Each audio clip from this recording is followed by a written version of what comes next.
Um ano marcado por grandes acontecimentos. Os fatos mais marcantes do ano foram discutidos aqui, no De Bem com a Vida. No debate à mesa, começamos o ano falando sobre o atentado terrorista no periódico Charlie Hebdo. Um ato impressionante que deixou 12 mortos, inclusive 4 cartunistas que satirizavam Maomé em suas publicações. No Oriente Médio não houve clemência. Muitas pessoas foram mortas degoladas numa perseguição política e religiosa que abalou o mundo. O terrorismo do Estado Islâmico e o drama de milhões de refugiados sírios teve uma imagem dramática, a do menino morto numa praia grega. Acidentes aéreos impressionantes. O piloto da Malaysia Airlines, que provocou deliberadamente a queda da aeronave. E a morte de Tomás Alckmin, filho do governador do estado de São Paulo, Geraldo Alckmin, também em um acidente aéreo. O terremoto no Nepal deixou mais de 7.000 mortos e 15.000 feridos. Foram 2 fortes tremores em menos de 3 semanas. Em novembro, Paris se viu novamente em meio a lágrimas e horror. Mais de 130 pessoas foram mortas em ataques simultâneos nos principais pontos da capital francesa. Prisões da Lava Jato, delações em série, crise política, pedido de impeachment da presidente e tragédia em Mariana dominaram os noticiários brasileiros este ano. Começamos o ano com a posse da presidente Dilma Rousseff e a promessa de um país melhor, que ao longo dos meses se viu em meio a ruínas, caos e a maior crise econômica já vista dos últimos 30 anos. As diversas fases da Operação Lava Jato, que trouxe esperança para um povo cansado da corrupção, mais de 20 políticos presos, dezenas de prisões preventivas, provaram que a era da lei do colarinho branco acabou. 2 brasileiros foram condenados à morte na Indonésia. Protestos anti-governo Dilma Rousseff reúnem mais de 2 milhões nas ruas de todo o país. Protestos da rede pública de ensino. Protestos de estudantes em São Paulo. A Câmara aprova a redução da maioridade penal. Com 320 votos favoráveis, o plenário da Câmara dos Deputados aprovou, em agosto, a PEC 171/93, que diminuiu a maioridade penal de 18 para 16 anos. Em novembro, o rompimento de uma barragem de rejeitos de mineração da empresa Samarco criou uma grande onda de lama e deixou um rastro de destruição e mortos no município de Mariana, Minas Gerais. A maior catástrofe ambiental no Brasil. A tragédia causou a poluição do Rio Doce, que chegou a atingir a faixa litorânea do Espírito Santo. 2015 também foi o ano de vitórias e descobertas. A NASA anunciou que encontrou água em Marte. Estados Unidos e Cuba quebram o gelo, finalmente. No ano que precede as Olimpíadas, ganhamos um bicampeonato no surf, com o Brazilian Storm, e o belo Museu do Amanhã despontou imponente na zona portuária do Rio, a cidade em transformação que festejou 450 anos. Entre avanços e retrocessos, surpresas e desavenças, reunimos aqui o que foi mais marcante em 2015. Com a promessa de um novo tempo e um feliz 2016 para todos. Bom, queridos, o VT é, assim, alarmante, as imagens são terríveis. A gente começa um ano com o atentado do Estado Islâmico em Paris, no Charles Hebdo, e termina com o atentado do Estado Islâmico em Paris, matando muito mais pessoas. Para debater esse tema, esse nosso ano de 2015, encerrando, eu preciso louvar a Deus, porque, graças a Deus, nós começamos o ano aqui com 2 queridos sempre à nossa mesa, e foi muito bom, servidos aqui também pelo chefe Raimundo, e foi muito bom passar o ano com vocês. Eu louvo a Deus por vocês estarem aqui, Dr. Jorge Lordello, que é especialista em segurança, tem o seu programa na Rede TV, Operação de Risco, todos os sábados, também está sempre nas redes sociais, eu recomendo. Contente de estar aqui mais uma vez, nesse programa de família, que é o programa para a família poder assistir. E, Bispa, nessa retrospectiva desse ano, eu sou uma pessoa muito positiva, mas eu não posso deixar de falar da tristeza e de um ano que o brasileiro deveria esquecer, que é o ano de 2015. Eu gosto muito de ler o jornal, mas não pela internet. Eu gosto de ler o jornal, pegar no papel. E todo dia eu vou, pego o meu jornalzinho que eu recebo em casa, abro as primeiras páginas e fico triste. No começo do ano eu fiquei animado, porque a gente sabe que nesse país nunca tantas pessoas poderosas foram presas, mas as notícias se repetiram tanto. E este Natal, que é um Natal que muita gente, é óbvio, acredita em Deus, mas foi um Natal, do ponto de vista econômico, muito triste, muito minguado. E durante o programa, a gente tem que alertar também as pessoas, Bispa, porque o prognóstico para 2016 não é nada bom. Nós temos aqui um economista na mesa que vai poder nos explicar e nós temos que tomar cuidado, temos que torcer e rezar para que essa previsão que muitos economistas estão tendo não sejam verdadeiras e que a gente possa ter um 2016 um pouco melhor. É isso aí, também quero dar um bom dia, como eu estava falando dos dois, né? O doutor Haroldo Lopes, que esteve aqui também conosco o ano inteirinho, foi muito boa a participação, ele tem também o seu programa aqui, Momento Saúde, na Rede Gospel. Eu rapidamente diria o seguinte, nós temos na minha opinião, dois momentos marcantes nesse país, um triste e um muito feliz. O primeiro, as petroladroagens, que o nome já diz tudo, uma tristeza muito grande, o que se desviou de uma estatal que era orgulho do Brasil, juntamente com a Vale, e que hoje nós estamos desacreditados. E o motivo de orgulho aqui na esfera nacional é das instituições, Polícia Federal e Ministério Público Federal. Em especial também um forte abraço a esse grande juiz, Dr. Sérgio Moro, que pela primeira vez nós estamos vendo realmente pessoas que jamais imaginaríamos passando atrás das grades as festas de final de ano. E no lado externo do país, dois momentos, um triste também e um outro de muito orgulho. A tristeza do Estado do Islã, esse povo da Síria fugindo para tudo quanto é lado para tentar viver. São mais de 3.000 pessoas que morreram afogadas no mar tentando fugir do terror. E por um lado, Angela Merkel, a alemã, que abriu as portas para todo esse povo, dando um exemplo muito grande. E fora o risco, porque muitos podem estar infiltrados como fugitivos da guerra, mas ali células também, de ousadia, né? Células também do Estado Islâmico. Então, esses seriam os motivos. Queremos dar também o nosso bom dia com muita alegria. Estamos terminando o ano com um economista, né? Para nos ajudar a entender o que está acontecendo. A gente sente o que está acontecendo, mas quando a gente entende, fica mais fácil. E estou recebendo aqui hoje, nossa última terça-feira do ano de 2015, o doutor Alessandro Azzoni, que é advogado e economista. Duas coisas que a gente está precisando mesmo no Brasil. Bom dia, com muita alegria. Bom dia, Bispa Sônia. É um prazer estar aqui na mesa com vocês, com todos vocês aqui, para poder debater finalmente essa retrospectiva, que teve fatos realmente muito importantes e notórios para o nosso país. Doutor, eu vou colocar aqui o que quer dizer esse pedido de impeachment, economicamente falando? Porque nós estamos vendo que nesses últimos dias o dólar abaixou. O que quer dizer isso? Que movimento é esse? O que isso reflete para a semana que vem? Que nós estamos num outro ano.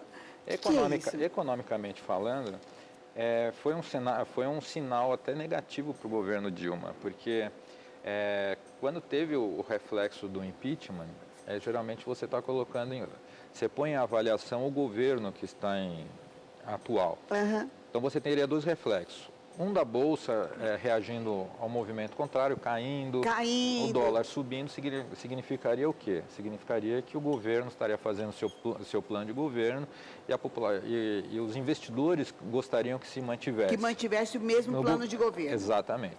Como ocorreu ao contrário, houve uma subida da Bolsa, o dólar caiu, significa que os investidores acreditam que a mudança do presidente traga uma mudança econômica. Então, isso quer dizer, o que você está me falando, assim, é que existe uma expectativa lá fora que também se mude o governo. Eu não vejo como, eu acho assim, o que nós assim, estamos... dos países lá de Exatamente, fora, a dos ideia... investidores, assim, de que haja realmente essa mudança, eles acham que isso seria também benéfico. Exatamente, porque qual que é o problema hoje? Como nós tínhamos comentado aqui inicialmente, é que tem o processo de impeachment, tem várias notícias que ocorreram sobre escândalos e nada disso se formaliza. Então, mas eu chego não se concretiza, né? Eu chego num ponto.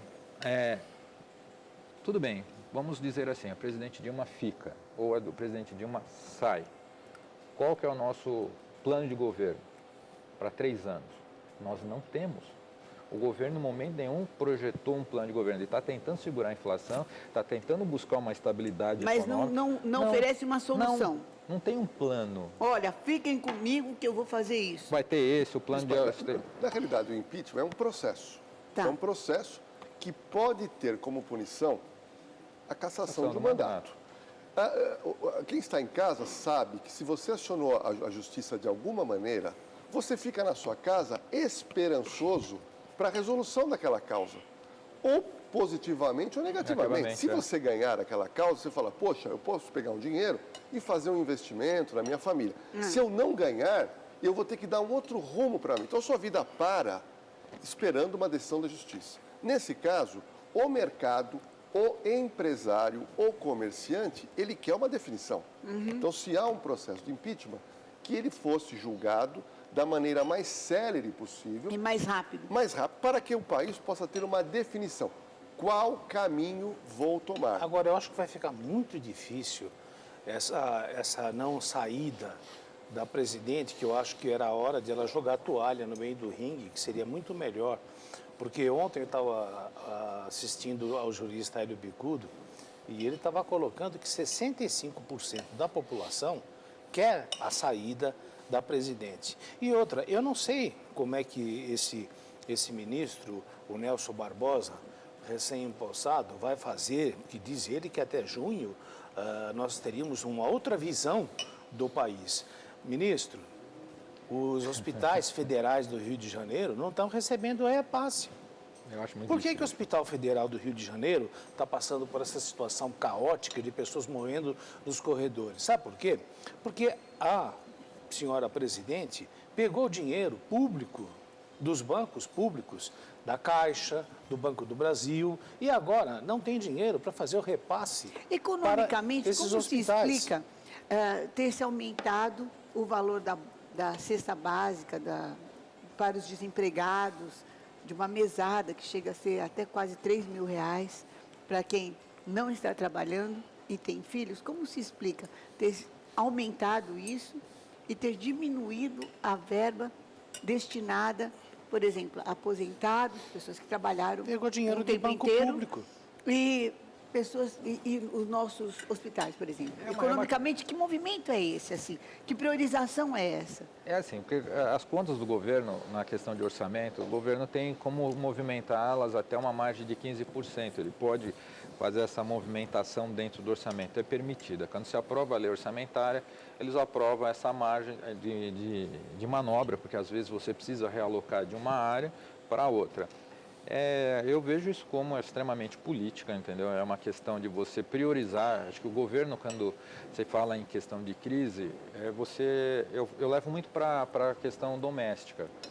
Quando você está na sua casa em crise, o que você prioriza? Corta gastos. Corta gastos, saúde, educação, comida. Primeiro você vai ter que ter saúde para manter seus filhos e sua família bem atendidos. Depois você já vai para a alimentação, vamos dizer assim. Depois você já vai procurar a educação. Então, quer dizer, você vai priorizando. Então, você faz uma prioridade no seu orçamento doméstico. O governo também tem que fazer a mesma coisa, só que ele faz uma coisa qual seria, na sua opinião, a prioridade no momento? Economicamente, o que seria melhor a priorizar? Cortar gasto público. Primeira coisa. Você dá o exemplo, Primeira coisa. Mas aumentar essa Bolsa Família não é um gasto público? Não, primeiro nós temos a máquina do governo que é muito inchada e muito grande. Eu acho que o governo deveria ter feito em 2015, feito o quê? A minha casa, como disse o doutor Alessandro, eu preciso diminuir os custos. Eu preciso diminuir os gastos. Qualquer comerciante que está nos assistindo agora, ou empresário, sabe, teve que demitir funcionário.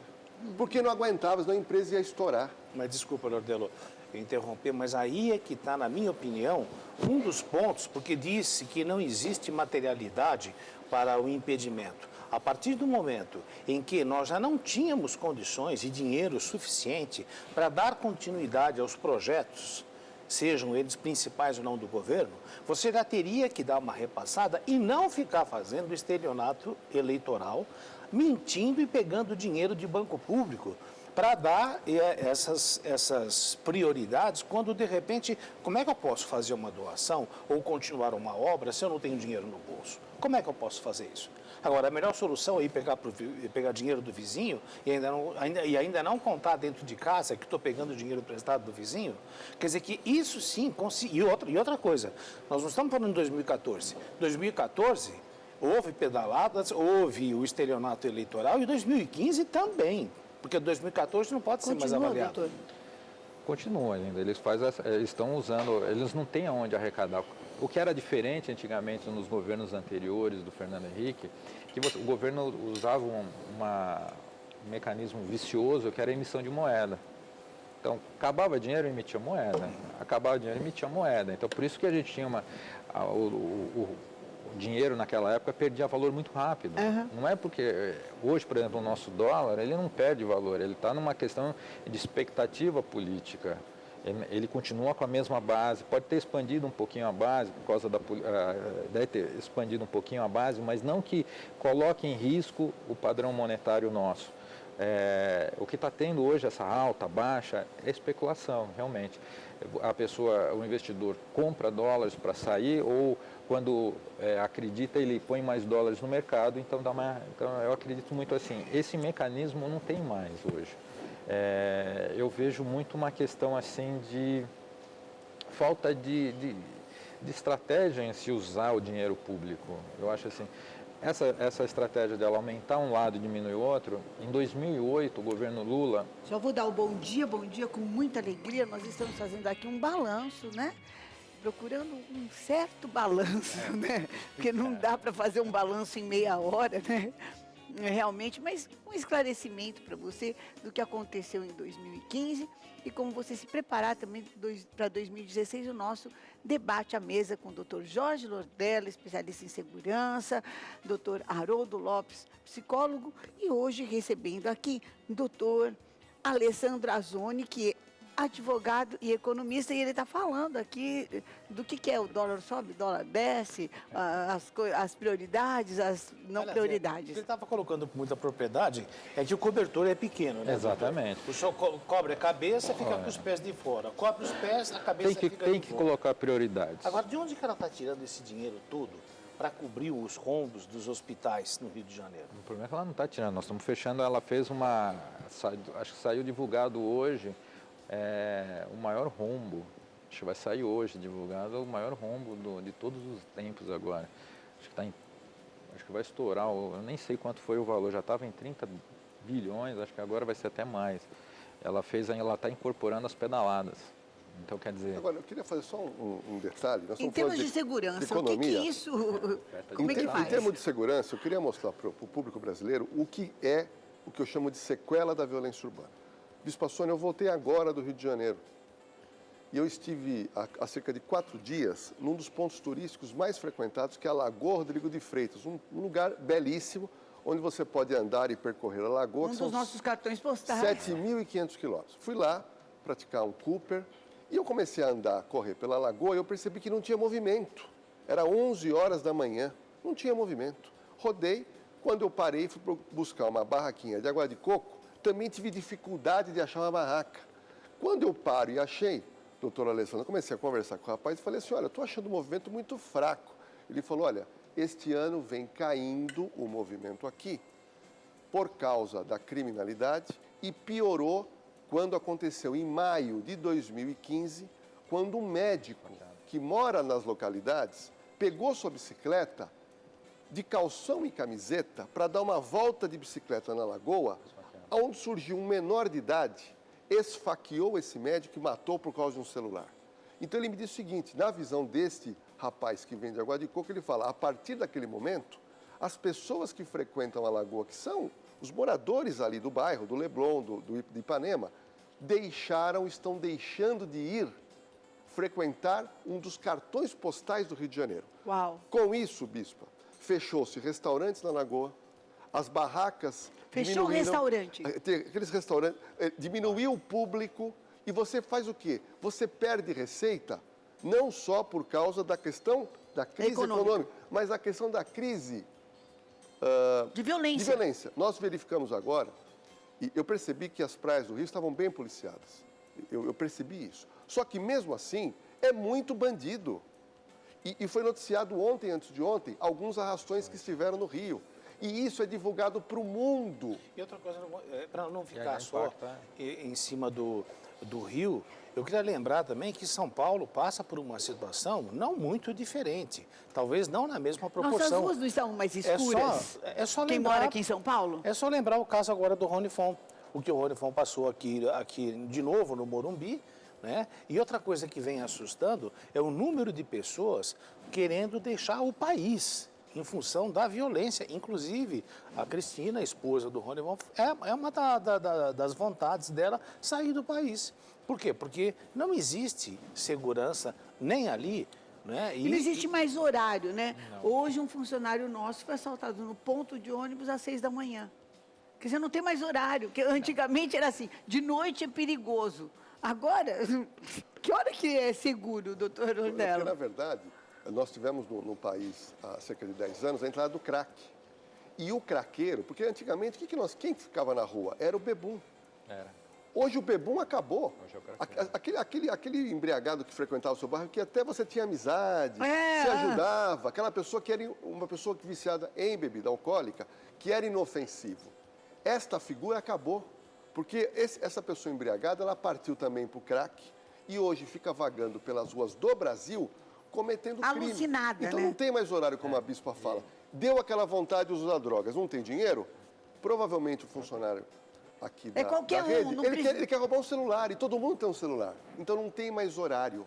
Então a questão da droga, terrível. A questão da criminalidade, você faz com que empresas fechem, que as pessoas não saiam de casa, as pessoas não saiam de casa, não gastam, não estão pagando imposto, e com isso a economia vai... Mas você não acha... Agora, nem diminuindo, porque esse ano também, em 2015, foi diminuída a maioridade penal, né? Não. Ainda não foi aprovada? Não. E digo mais, bispa, pelos meus cálculos não vai ser. Eu também acho que não. Porque há fortes, infelizmente no Congresso Nacional, parece que a maioria não deseja a diminuição da maioridade. Então, o que nós podemos ter em 2016, e para mim, nós já discutimos aqui, será uma catástrofe, é a liberação do uso de drogas. Meu Deus.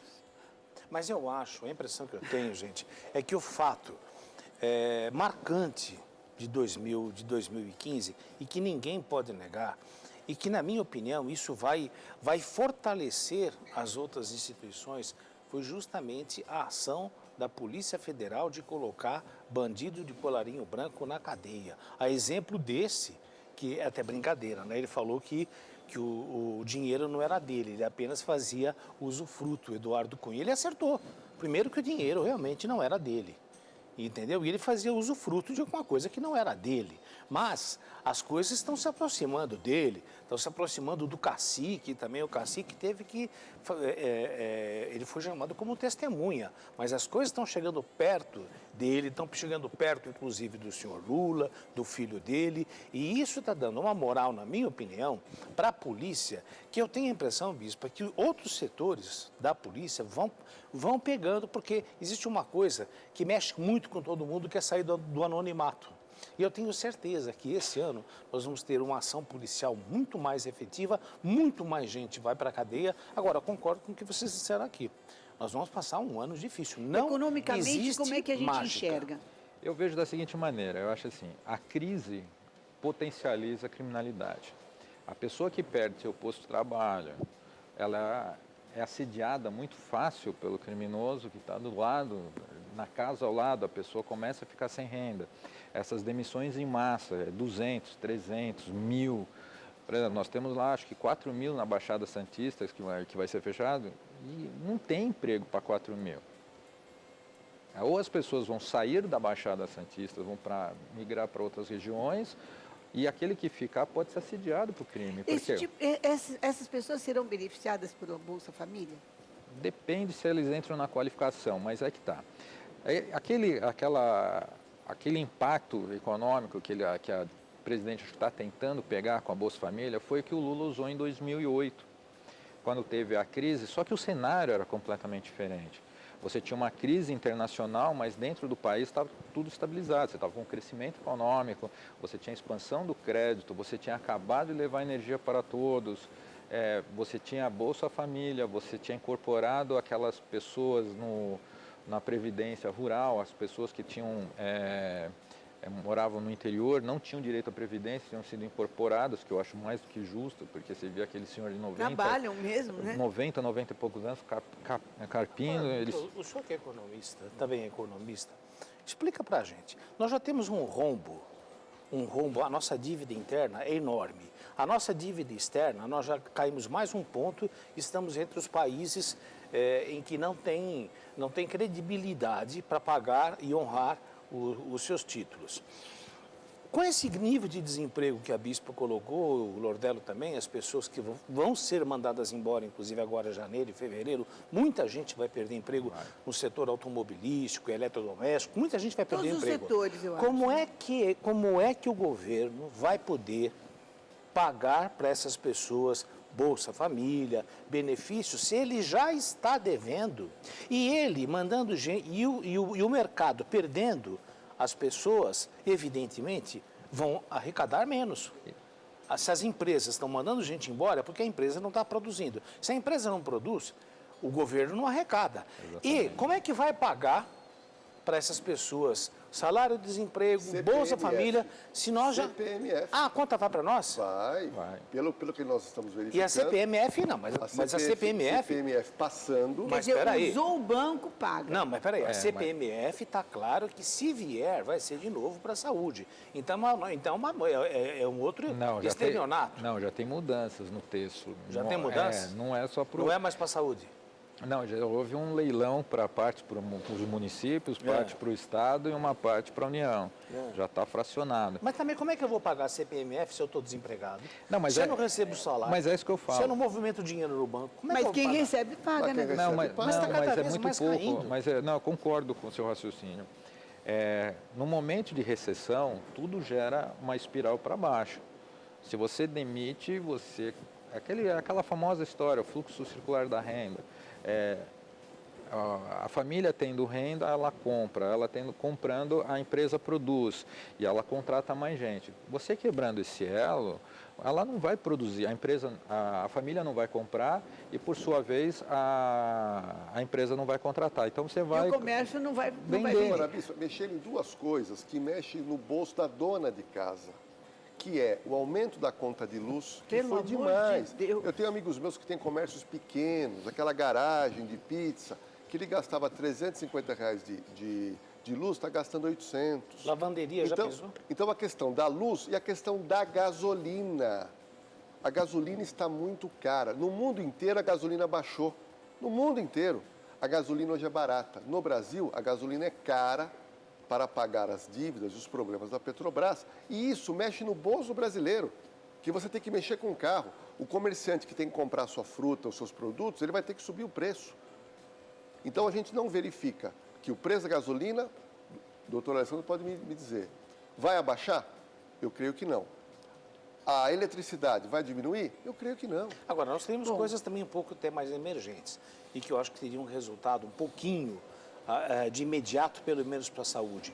O que impede de extraditar esse dinheiro que foi roubado, literalmente roubado, da Vale, da Petrobras, e se for levar a fundo o BNDES, que foi emprestado irregularmente, o dinheiro que nós perdemos, e se também diminuísse os ministérios, nós temos, é o país que mais tem ministérios. Isso reintegraria? Isso ajudaria a melhorar a economia? Muito pouco. Eu acho assim... O dinheiro mas que são for... 40 bilhões. Tá. Isso é o que roubou, o que localizou é pouquinho. Exatamente. Então, mas eu estou dizendo o seguinte, por que não se extradita a partir do momento que os países estão dispostos? Mas não é. O que foi localizado é pouquinho, Haroldo. Imagina, só do Eduardo Cunha. Não, Haroldo, as pessoas que fazem isso são profissionais, eles sabem esconder. Aquele pouquinho que é deixado é para entregar para o governo se for preso. Exatamente. A pessoa faz esse cálculo. Sim, mas o Deutsche Bank, a Suécia, todos já avisaram, olha, tem dinheiro aqui. Mas é pouquinho. Mas é assim, ele pode até, mas aí tem que seguir o rito processual, tem que provar que o dinheiro é da Não, vai vir pro Brasil, mas demora. Mas demora, e eu acredito assim, e é realmente o que o doutor falou, somente o que foi provado, que você consegue reintegrar. Teve um engenheiro da Petrobras que está devolvendo 90 milhões, é o que está na conta que conseguiram. 90 milhões, imagina o que ele não tem. Não, você imagina o que não conseguiu ser rastreado, então Agora, quer doutor, dizer, teve o senhor frutos disso. também é advogado. O Eduardo Cunha, quando ele pega e diz assim, olha, esse dinheiro não é meu. Eu volto a repetir, ele acertou, o dinheiro realmente não é dele. Eu apenas faço usufruto. Agora, São mecanismos se judiciais. isso não é prova, o senhor que é advogado, o que a gente precisa? Desculpa que eu vou dizer, bispo, desculpe. Jesus vai ter que descer e falar, olha, realmente, cada um aqui levou, porque a partir do momento que o cara pega e fala, o dinheiro não é meu, apenas eu usava o dinheiro, se o dinheiro...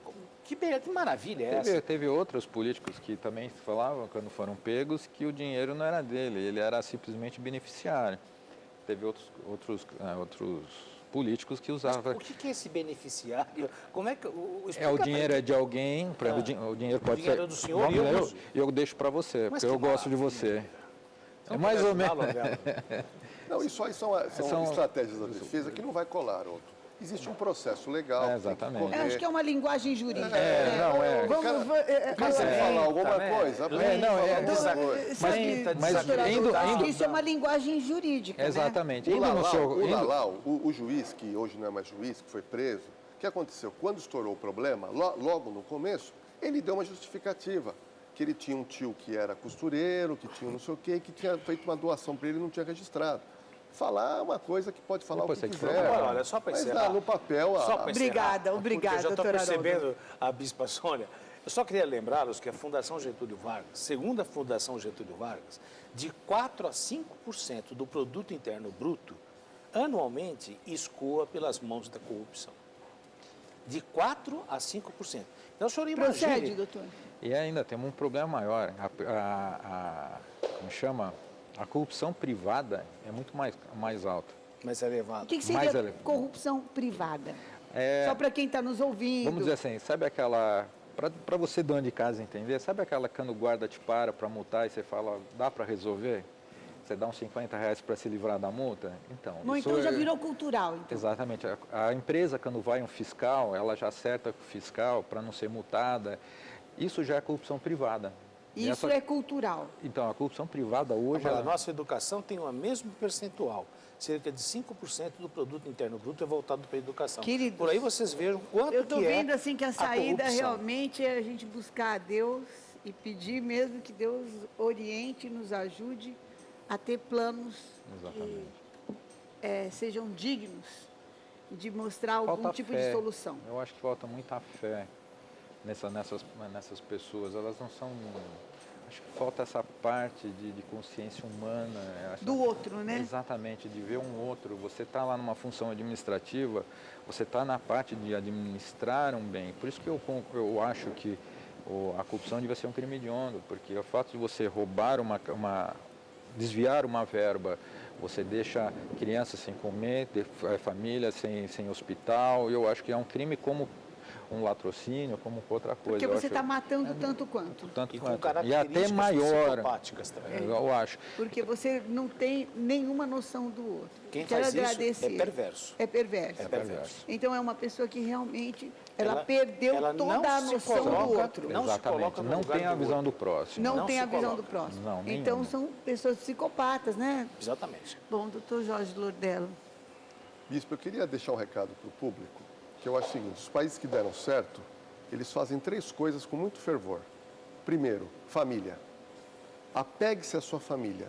Se a sua família está com alguns problemas, algumas discussões, tente resolver. Apegue-se à família. Com a família fica mais fácil. Segundo, que os países fazem, religiosidade. E a sua família com espiritualidade, com religião. E o terceiro é trabalhar.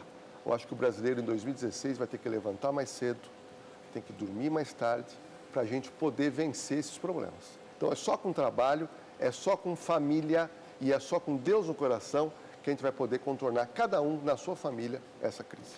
Eu quero louvar a Deus pela vida de vocês e a disposição